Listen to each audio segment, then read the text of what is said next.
Allez, bonsoir tout le monde. Du coup, bienvenue dans ma cuisine. On va préparer ce soir du coup le repas. On va préparer ensemble une recette revisitée puisqu'on va faire alors on peut l'appeler tartiflette à la butternut, butternut tiflette, comme vous voulez.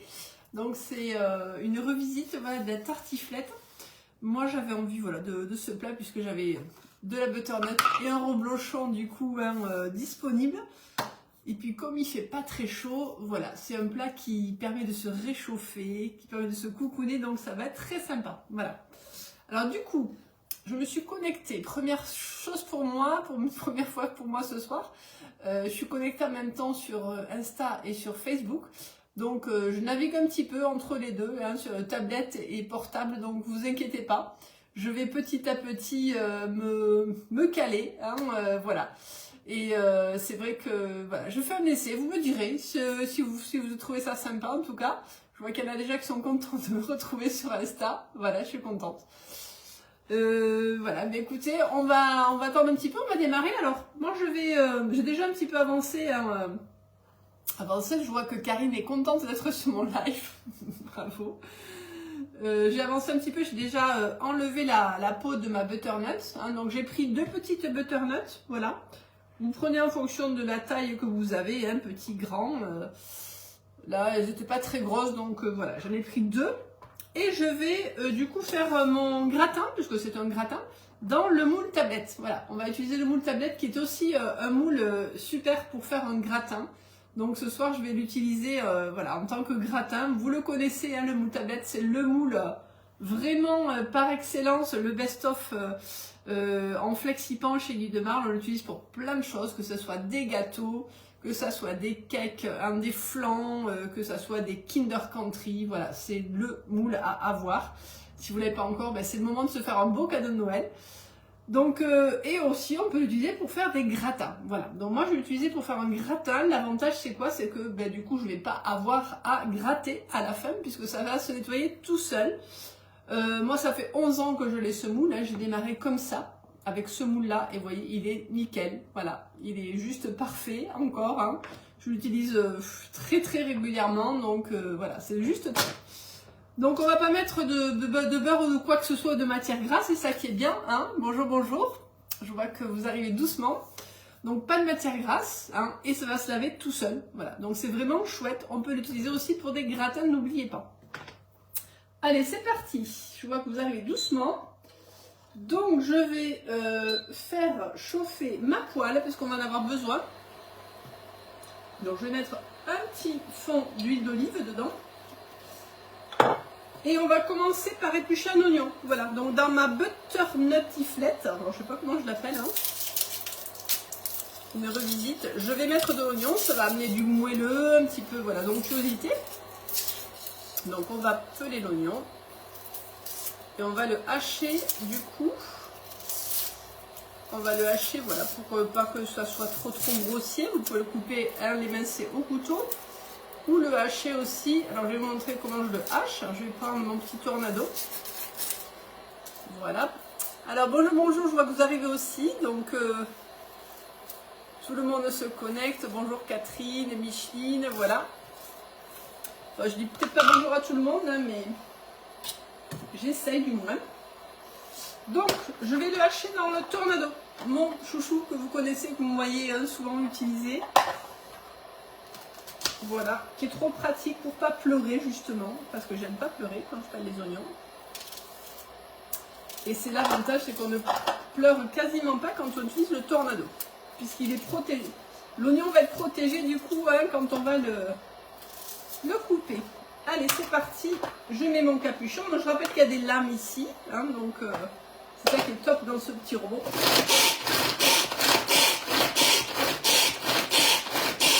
Et on mixe manuellement, donc ça c'est top. S'il y a une panne d'électricité, chose que j'espère pas, au moins vous avez votre petit robot manuel. Donc franchement, c'est THE objet à avoir en cas de panne d'électricité. Vous pourrez l'utiliser sans problème. Je vais baisser un petit peu. Voilà, et là on fait revenir l'oignon.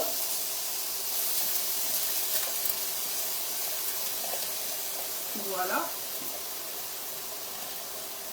Donc, dans de l'huile d'olive, vous pouvez prendre du beurre aussi. Hein. Moi, j'ai... Parce que, ben, chez moi, on utilise beaucoup l'huile d'olive parce qu'on est dans le sud. Mais vous pouvez prendre aussi du beurre, hein. Il n'y a pas de souci, ça fonctionne. Donc, on fait revenir l'oignon tranquillement. Voilà, à feu modéré pour pas qu'il brûle, hein, ça c'est important. Et on va s'occuper de la butternut. Donc la butternut, je vais la trancher finement. Je vais la trancher du coup à la mandoline. Donc je vais prendre ma petite mandoline nomade.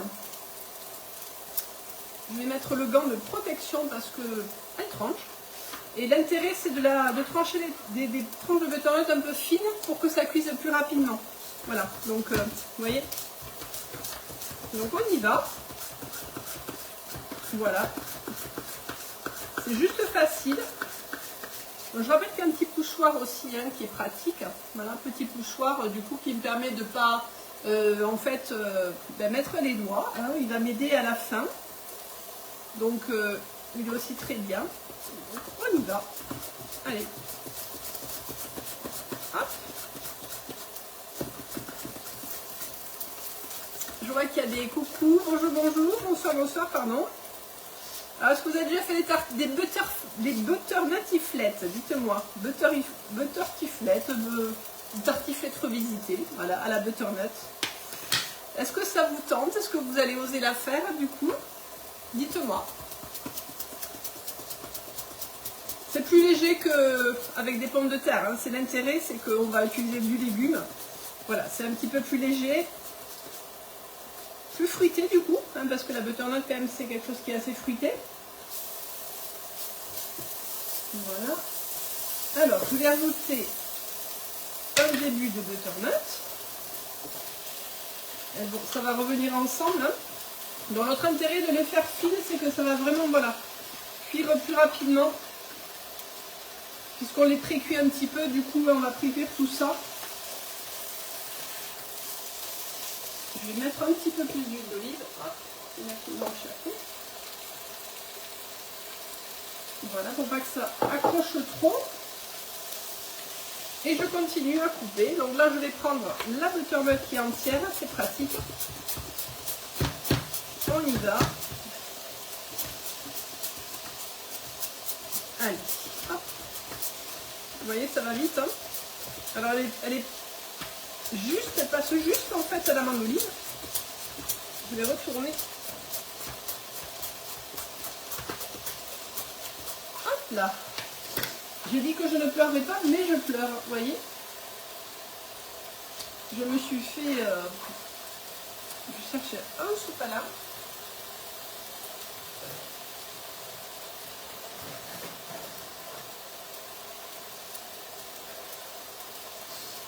J'avais dit que je ne pleurerais pas, mais je crois que l'oignon était fort. Voilà, j'en ai partout. Je pleure. C'est pas grave, ça nettoie les yeux. Allez, je finis avec celle-là, puis j'en aurai trop en fait de butternut. Hein, je ne vais pas tout mettre non plus, même si ça va réduire. Hop. Il vous faut voilà une grosse butternut ou deux petites. Je vais mettre sur le côté. Allez. Voilà. Et là, le petit poussoir pour finir. Vous voyez, il y a des petits clips. Donc, du coup, c'est pratique, on l'attrape bien. On met dans le bon sens. Et on finit. Voilà. On réessuie un petit peu les yeux. Aïe, aïe, aïe. C'est la catastrophe. Allez, du coup, je vais prendre peut-être deux spatules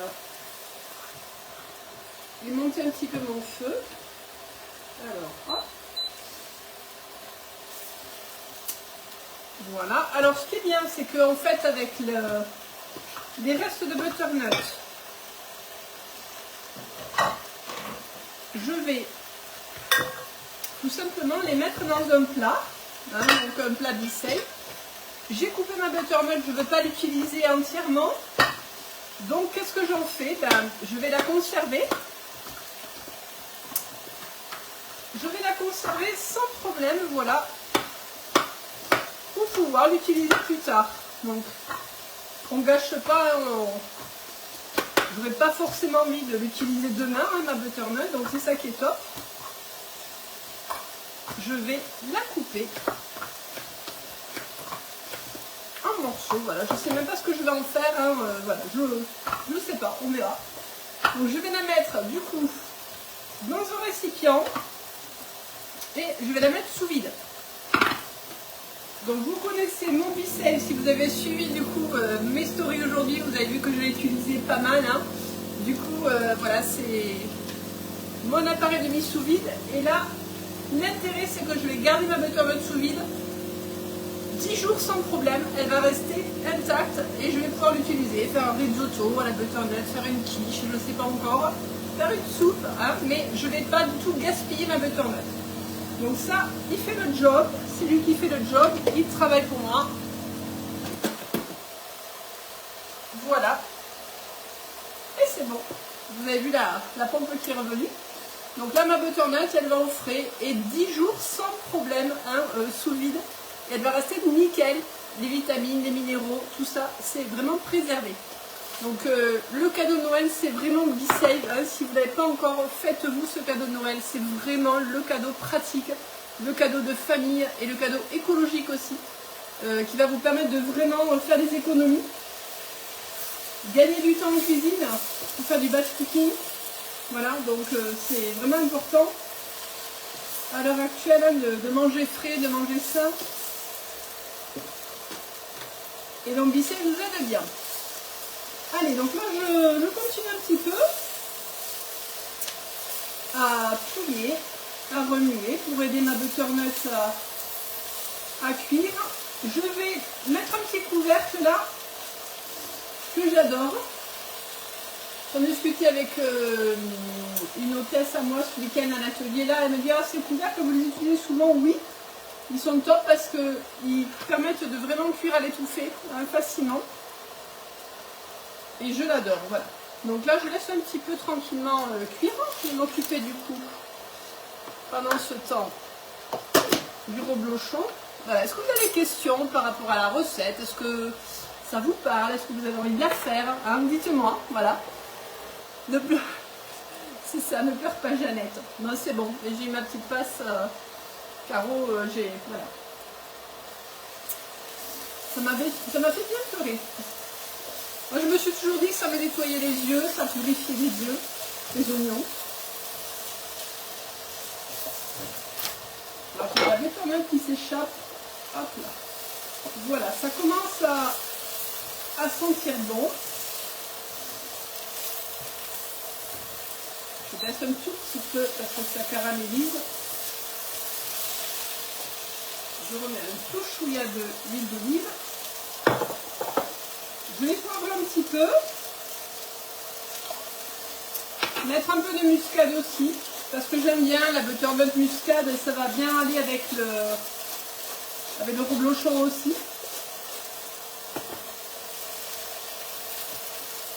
On peut y mettre aussi, voilà, du thym, hein, on peut relever un peu aussi, n'hésitez pas. Voilà, il faut que ça cuise, que ça devienne translucide, que vraiment ça soit ramolli tout ça. Allez, on remet encore un petit peu. Voilà. Alors, du coup, le reblochon. J'espère que vous aimez le reblochon, hein. En tout cas, moi j'adore ça, c'est un de mes fromages préférés. Là, c'est un bon reblochon fruitier. Cet été d'ailleurs, on a eu la chance d'être dans les Alpes, on en avait ramené. C'est juste trop bon, voilà. Donc ne me dites pas par quel fromage remplacer, parce que voilà, je ne répondrai pas, c'est vraiment... La tartiflette, c'est le reblochon, hein. Si vous n'aimez pas, eh bien tant pis. Donc, hop, on va le couper en tranches. C'est vrai que c'est un fromage qui a du goût, qui est un peu fort et tout, qui est fort, mais bon. Alors, on coupe des belles tranches.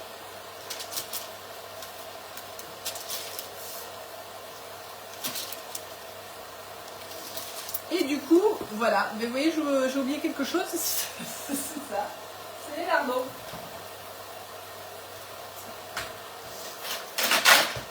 J'étais en train de réfléchir que dans ma recette, il n'y avait pas de lardons. Donc on va les ajouter. Allez, c'est parti. C'est ça qui donne du goût aussi. Hop là. C'est pas grave, ça va vraiment amener du moelleux.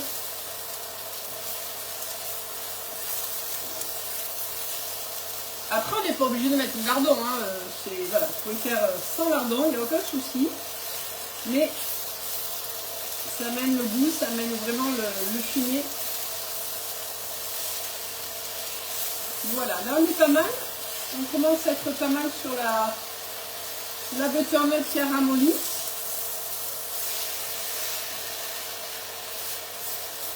Hop là. Ma poêle est grande.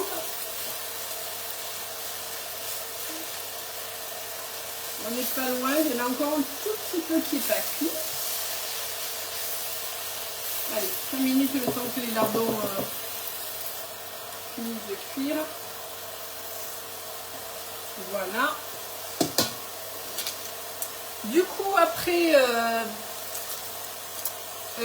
on m'a demandé là les recettes du batch cooking, je les ai mises, je viens de les mettre hein, du coup en story. Donc vous les retrouvez. Hein. Voilà, ben les lardons, c'est ça. Je les avais préparés, je les avais laissés au frais, donc heureusement que j'ai rattrapé le coup. Mais ça m'arrive de faire des bêtises, hein, de faire le bibi. Si vous saviez, dans tous les lives que j'ai fait, il y a eu pas mal de ratés, mais bon, ça fait partie du jeu, on n'est pas parfait, hein, donc c'est comme ça qu'on crée des recettes aussi, quand on oublie les ingrédients.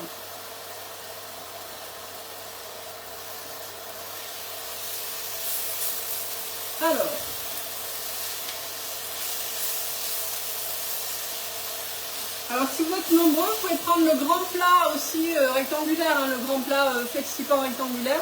Il va très bien aussi pour les gratins, hein, donc on peut aussi le prendre. Ou le moule carré, vous le cherchez, parce que je crois que d'ailleurs...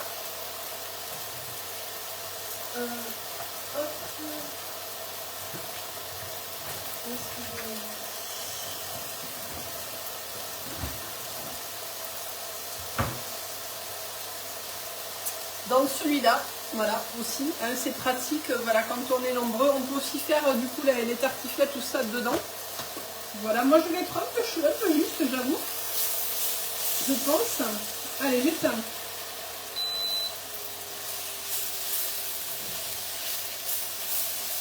Je pense que ma tablette va être un peu juste et que je ne vais pas tout mettre.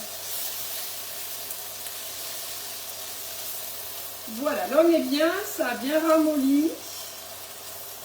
Les lardons sont cuits, du coup, on est bien. On va faire le montage maintenant. Hop. Voilà. Des petites butternuts qui se sont échappées.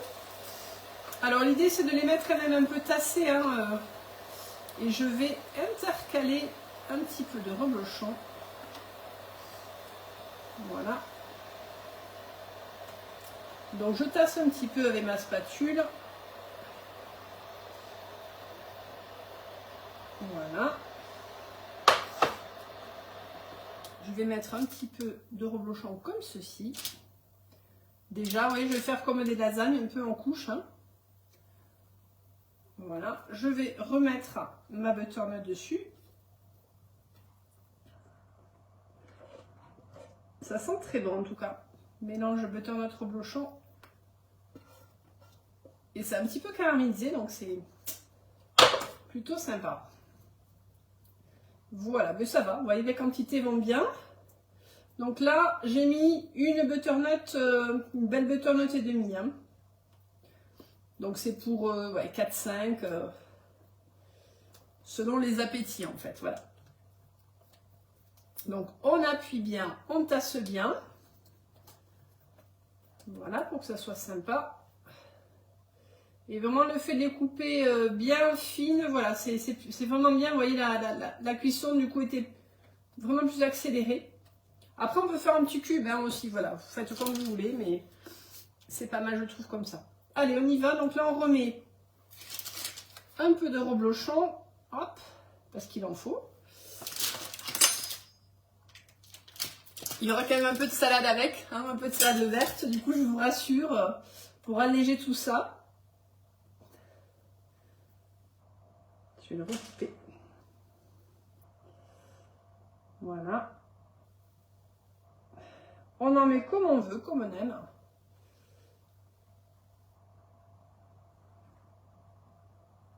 Et hop, je vais repoivrer un petit peu. Et ça part au four, alors une bonne trentaine de minutes. Hein, du coup, le couvercle n'est pas chaud, non, du tout, Sylvie. Alors, il faut faire attention quand on l'enlève, parce que il y a beaucoup de... Quand vraiment il est hermétique et que la chaleur vraiment est dessous, il faut faire attention, parce que du coup, il y a la vapeur hein, qui arrive. Mais après, non, il n'est pas chaud. Et puis, ce qui est génial, c'est qu'on va le nettoyer facilement. Et pas sur le lave-vaisselle, voilà. Moi, je le trouve trop pratique. Donc, je repoivre un petit peu. Alors, j'ai du poivre moulu, mais on peut prendre du poivre du moulin. Et au four, donc une bonne trentaine de minutes pour que tout ça fonde, que ça gratine un petit peu, hein, voilà. Et c'est top. Hein. Je ne sais pas ce que vous en pensez, mais en tout cas, ça donne envie. Hein. Voilà, ça devrait être très sympa. Voilà. La recette, elle arrive, vous le savez, vous allez la retrouver. Hein. De toute façon, c'est pas très compliqué. Voilà, il n'y a plus qu'à tester. Pourquoi pas, si vous aimez l'originalité, je vous invite à tester cette recette et vous m'en direz des nouvelles. N'hésitez pas à m'envoyer vos photos. Vous savez que voilà, vous m'envoyez vos photos, moi je les republie. Pour montrer que voilà, vous êtes au top avec du coup les Flexipans, vous cuisinez facilement. Et voilà, j'ai déjà reçu quelques photos aujourd'hui d'ailleurs de mon concours, donc c'est top. Merci, bonne soirée à tous, à très vite.